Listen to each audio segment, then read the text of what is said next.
Money and martyrdom. That is what today's conversation is about. It's a message for all light workers and for all people prone to self-sacrifice, to overgiving, and to the misdirected misunderstanding that says that that's noble. That if I sacrifice myself selflessly, giving of myself to the point of my own suffering, that somehow what I give you in my lifeblood is going to grow you by diminishing me. So look at the equation. What does the equation say? It says, by reducing me, I make you more. And we wonder why narcissism is so rampant on the planet at the moment. And then we blame the narcissists. And we say, oh, they're the rot, they're the worst. Forgetting who fuels the narcissists. And you can say, oh, but it's the empaths. But what are the empaths? The empaths are very often the martyrs who move into self-sacrifice. And why would you be in self-sacrifice? What would entice you to go there? Well, self-sacrifice is the opposite of self-honoring. It's the opposite of self-respect. But it's cloaked, isn't it? It's very pretty, it's very beautiful. And it looks, oh, look at me. Look at me diminishing myself to make you more. Isn't that selfless? You see, we have grown up in the convoluted false matrix where we have words that sound pretty, but have such a toxic meaning. Selflessness sounds so pretty, but we confuse selflessness with self-punishment, selflessness with self-sacrifice. We confuse our inability to honor our God self. Imagine that. Like that's the ultimate sacrilege. To dishonor the God within you, the life force within you. To diminish that is the ultimate screw you to the Creator. And why am I giving you this hard-hitting truth today? Because of money, actually. Because money and martyrdom, especially in the spiritual community, are so interlinked. They're embracing each other, and it's a big old-fashioned false matrix hug that today the intention of this video is to allow you to disentangle from that embrace if you're in it. And many of us were in it or are in it unconsciously. So today's video could conjure to the surface some of the unconscious, and that's not always comfortable, but it's relevant and it's needed and it's necessary. Now, a little note on this video. A week ago, I said to you guys, oh, I'll record the money and martyrdom video for you in a day's time. A week later, I'm recording it because I had no way of knowing that at the time, I actually had pneumonia, undiagnosed. I think it was a day later. I thought, wow, I'm really not breathing very well. I had tick bite fever. So the last time you guys saw me, the video just before this one, I was telling you, oh, I've got tick bite fever, but don't you worry, I'll be fine. And I wasn't. I got pneumonia after the tick bite fever. And something I realized was how very uncomfortable that made people. And I'm just warning you that there are moments in today's conversation that might make you uncomfortable. And that's okay. If discomfort is the worst thing that's going to happen to you, I'm telling you it's okay. I'm recording this from my bedroom today. I'm not even in my office. I'm, after this video, going to get straight back into bed where I'm just going to rest and enjoy resting. See, if I was the martyr, I would have said, oh no, I told them that I would put this video up in a day's time. If I was the martyr, I would have said, screw me, I've made a promise to them and I've got to keep that promise at all costs. See, my heart was pure. I wanted to keep the promise and I am keeping it to you just a week later. See, we can so easily betray ourselves, and when we do you know what happens?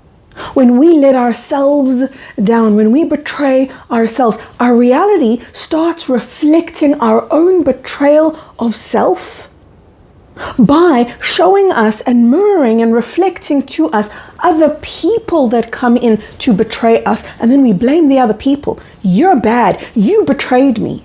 No.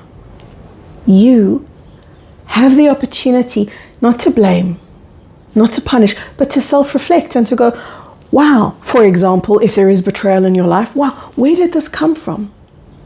So if there are people in your life that are abusing you, using you, dishonoring you, you're going to get the opportunity to look at that and go, where could the source Where could the origin of this be? Because if I truly honored myself, what in me would attract dishonoring? And maybe instead of correcting the behavior of others, I'm actually just meant to correct the behavior of myself. Maybe instead of shaming the behavior of others, I am meant to accept the reflection without blame. Oh, if there's one thing that you allow to really permeate, let it be that without blame, with innocence, with honoring, with gratitude even. Hey, thank you. I mean, imagine if you treated the narcissist, if you treated the abuser, not with groveling, but with gratitude. It can be silent, and it can look like this. Hey, I don't like the way you treated me. Hey, I don't ever want to go through that again. But I'm grateful that you undertook the really nasty task of reflecting something to me that was so painful to see. I'm grateful that that's done now. I'm grateful I can see it now. I'm grateful I can move beyond it now.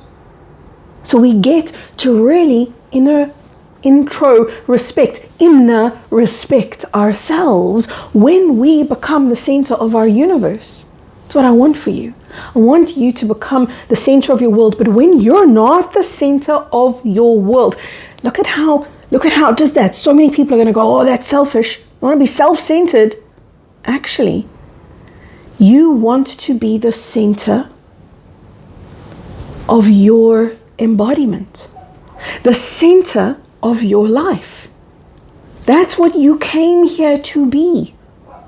But the false matrix programmed you to say, no, that's bad, self-centered. No, that's bad. You got to get entangled in everybody else's shtick. You got to get entangled in everybody else's stuff and then blame them and shame them and ultimately be powerless. Because when you're not centered, no one's home.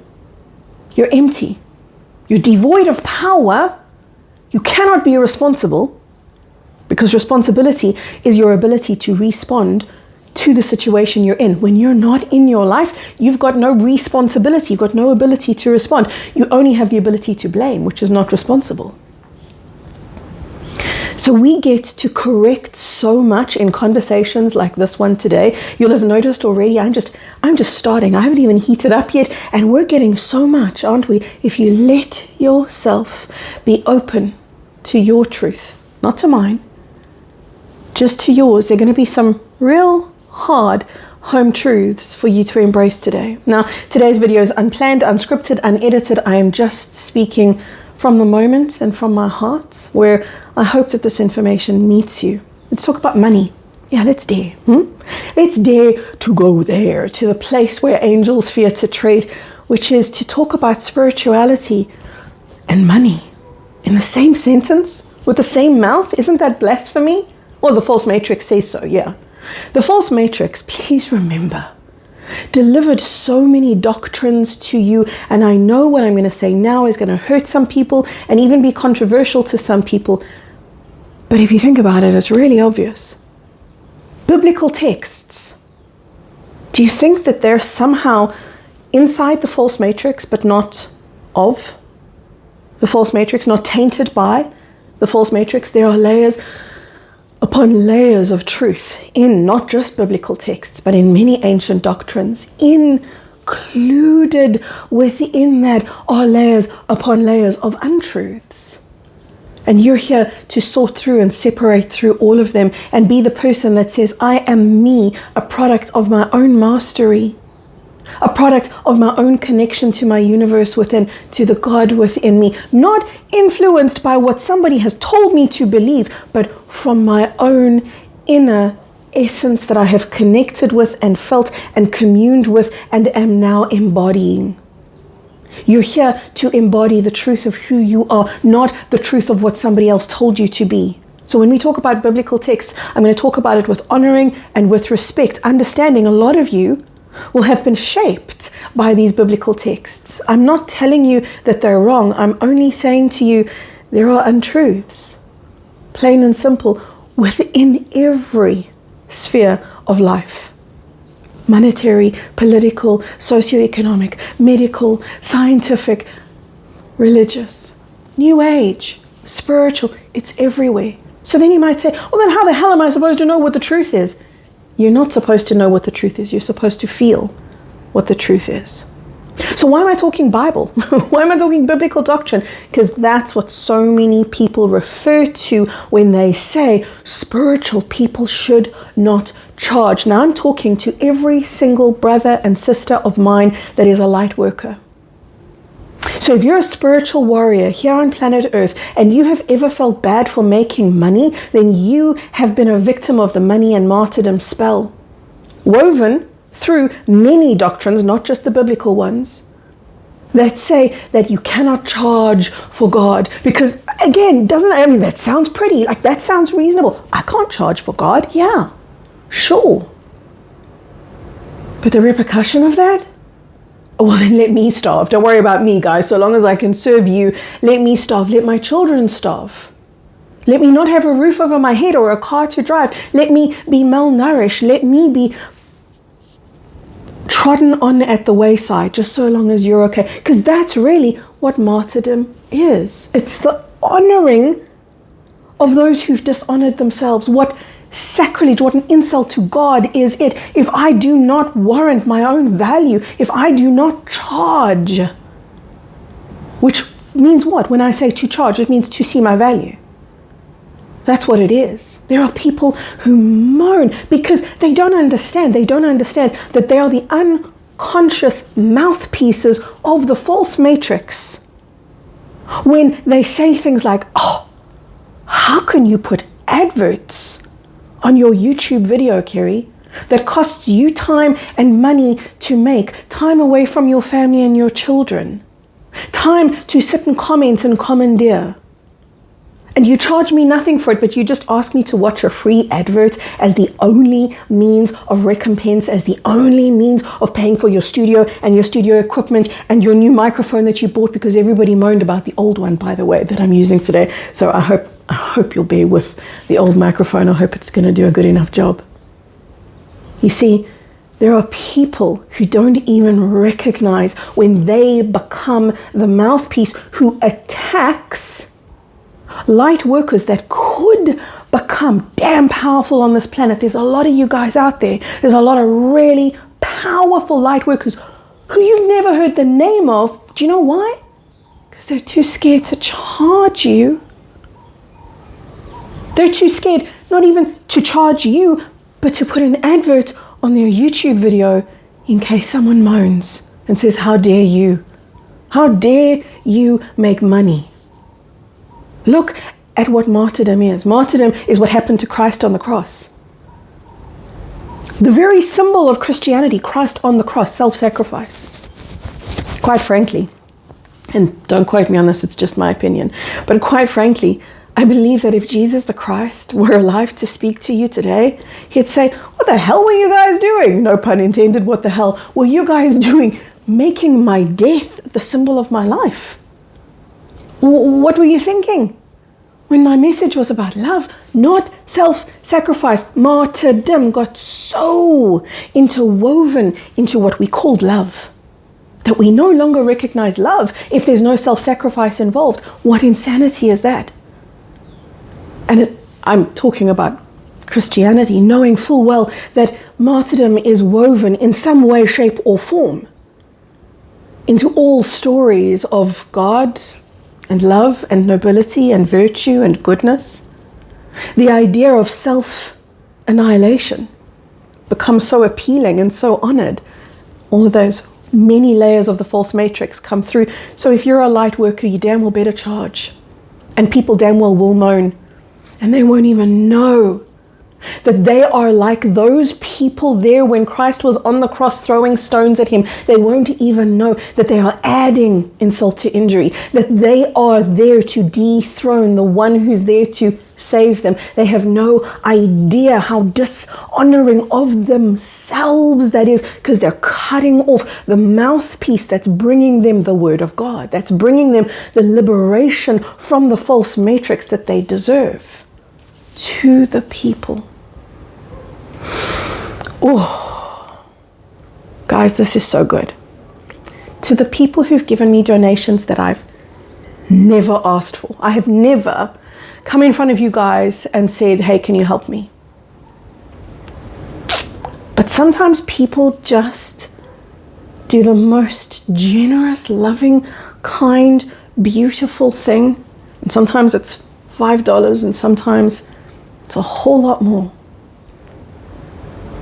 And they just say, hey, you know what? I've received something from Kerry that's changed my life. Maybe I've received something from Kerry that I'm teaching and charging other people for. Would be nice if I made right.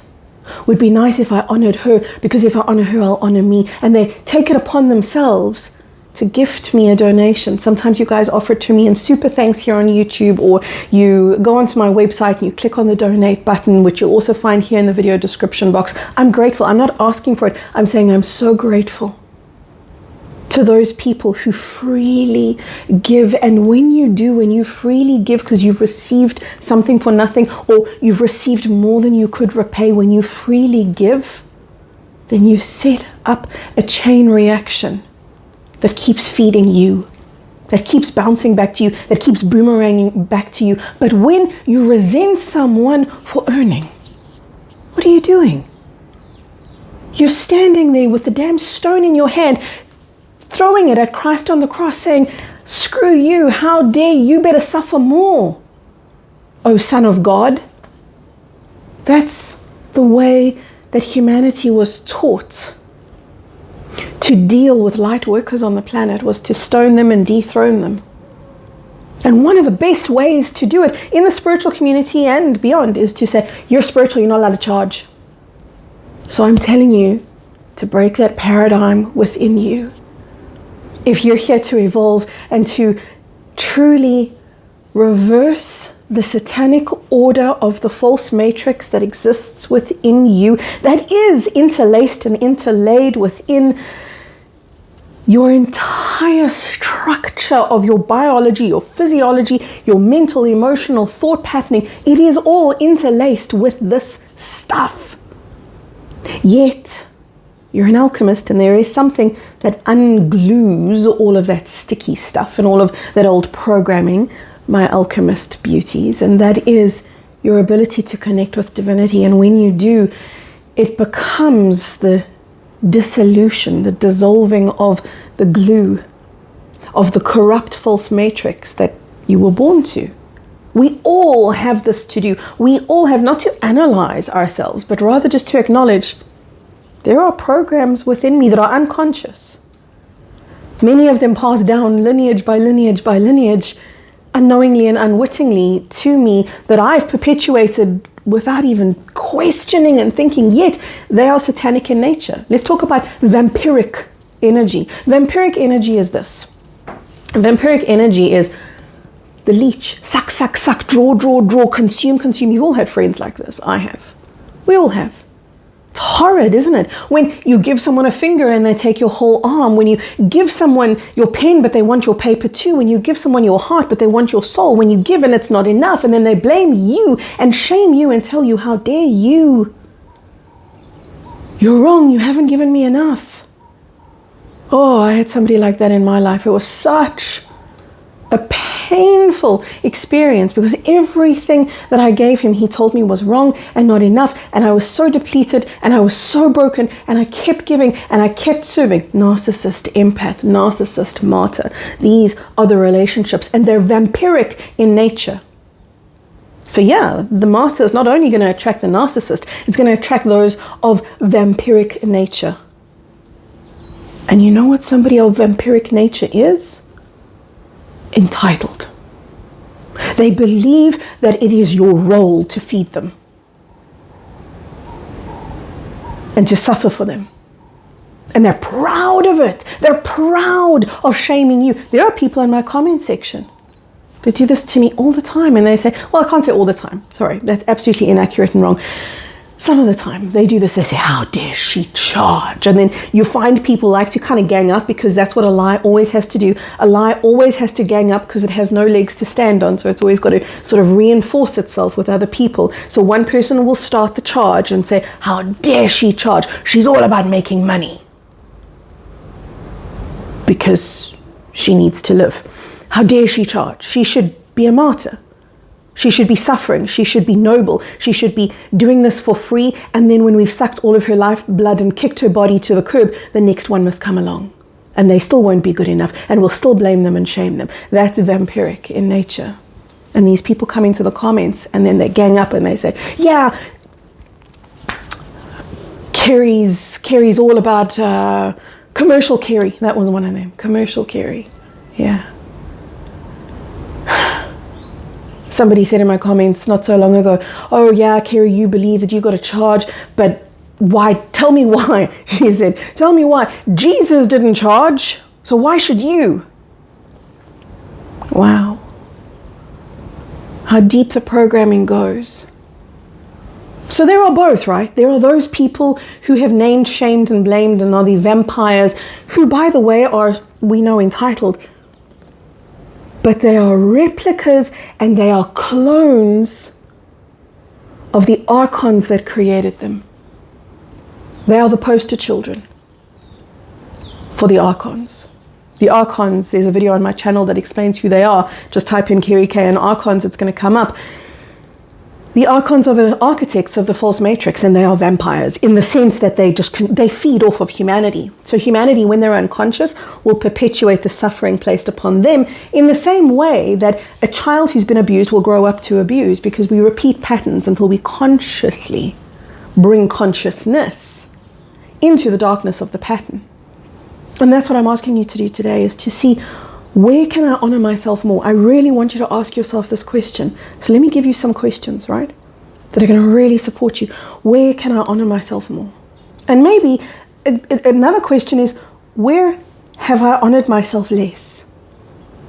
In whose presence have I made myself smaller? And why? Why did I want to make them bigger? To please them? To make them think that I'm a good person?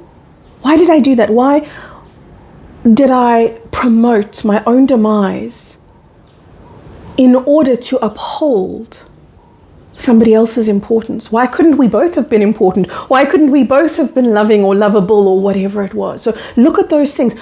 Where have I betrayed myself? Now, I don't want you to go into analysis. Please, please, please. Those of you in my Plasma Light Tribe, my online community, you know the drill. This is never a pen and paper exercise, unless I know there are some of you that just dig the pen and paper, then by all means go for it. But I don't want you to get analytical. Instead, what I want you to do is to get connected and feel and get real. That's all. And check in with yourself. Where now, as I'm listening to Kerry and listening to these words in real time, where is the dishonoring of self alive and well? And what do I hope to get from it? Who am I serving by disservice to myself? Now, we're going to end with something that's really, really important. Service to self. Because that's going to come up, isn't it? There are people, particularly within the spiritual community, and God, I want you to remember this. The false matrix had to weave its lies into the spiritual community, the biggest, the loudest, the most, because this is where the powerhouses were. These were the people, the light bearers of planet Earth, star seeds, light workers, light beings, whatever you call yourselves. These were the real powerhouses. These were the alchemists. They had to be cut off at the knees. One of the ways to do that is through disinformation. Again, the words have to sound good though. You know, it can't just be, oh, go dishonor yourself, go shame and berate yourself. It's got to sound good, because the brain's got to buy into it. So service to self versus service to others. You've heard it before, I'm sure. If you haven't, then you've done a really good job of keeping yourself out of the New Age movement-ish and even ufology kind of conversation, because that's where you hear it a lot. They'll talk about advanced civilizations that are service to others instead of service to self, which is noble. Which is noble. I want to serve you. I'm sitting here serving you right now. I am recovering from pneumonia. Thank you, God. I'm doing much, much better. Thank you, God. But I am here right now in service to you. But imagine if I offered you what I've given you in disservice to myself. If I was in self-loathing, self-hatred, self-denial, if I was in selflessness, what we call selflessness, which is actually the demise of self, but I'm trying to pick you up, but put me down, then interwoven into my words is a corruption. And they might sound really cool. I never want you guys ever to listen to my words alone. I want you to feel the feelings of truth conveyed in the words and in the space between the words. In my online community, in the Plasma Light Tribe, we do this so much, and it's probably the most powerful part of the conversations. I do this.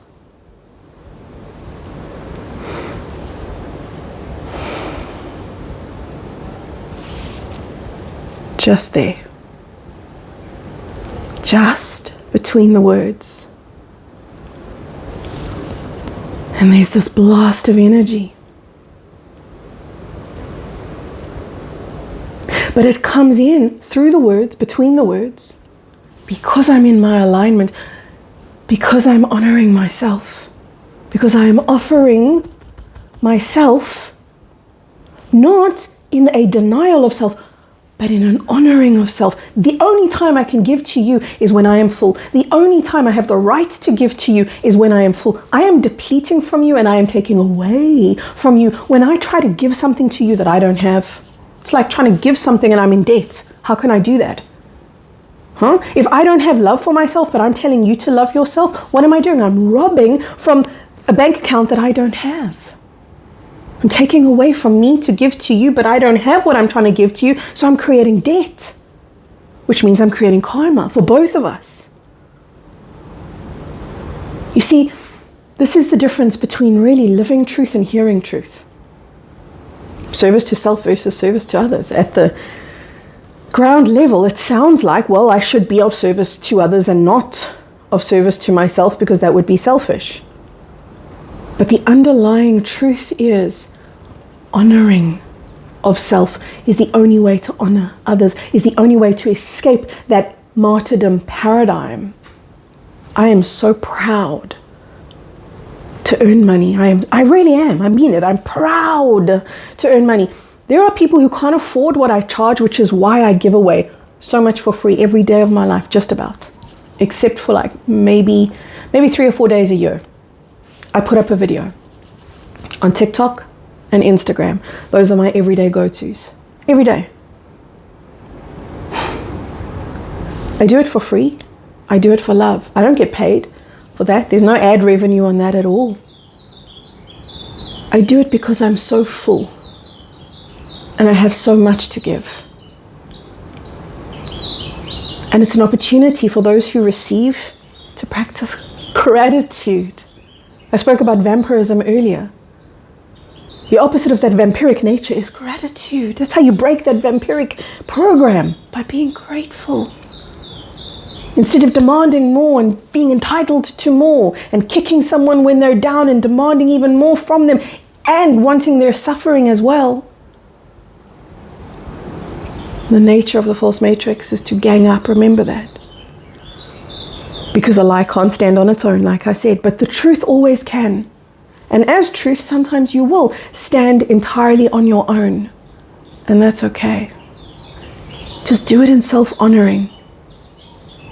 Do everything that you do, not in service to self in the sense of selfishness, but in self-honoring, because then you become an unconditional ripple of love light on this planet. My name's Kerry Kay. Thank you for watching this video with me, for sharing some pretty hard-hitting truths today with me. Why don't you let me know in the comments below what touched your heart? I love to hear that. I truly do. I love to know what hit home and what really made it through for you. Go watch this video next. I put this video up quite a while ago, and in it I'm speaking directly from my heart. And I feel like after this chat, your heart's going to be wide open and ready to receive it. Lots of love, everyone. Bye-bye for now.